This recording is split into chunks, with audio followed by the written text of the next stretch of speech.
সম্পত্তি যদি কারোর থাকে তা হারালে কিন্তু ফিরে পাওয়া যায়, কিন্তু সময় চলে গেলে আর কিন্তু ফিরে পাওয়া যায় না। আর একটা কথা আমাদের সকলকে মনে রাখতে হবে, সময় কিন্তু কারোর জন্য থেমে থাকে না। আমাদের জীবনে সফল হতে হলে সময়ের সঠিক ব্যবহার অত্যন্ত গুরুত্বপূর্ণ। যে ব্যক্তি সময়ের মূল্য দিয়ে যে ব্যক্তি সময়ের সঠিক মূল্য দেয়, সে কিন্তু জীবনে উন্নতিও করতে পারে।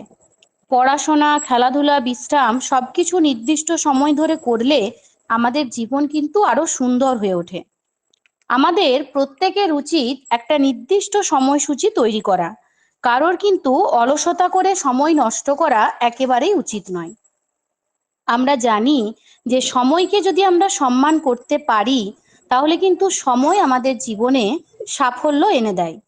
তাই আমাদের প্রত্যেকের উচিত সময়ের প্রতিটি মুহূর্তকে কাজে লাগিয়ে আমাদের জীবনের লক্ষ্য পূরণের পথে প্রত্যেককে এগিয়ে যাওয়া।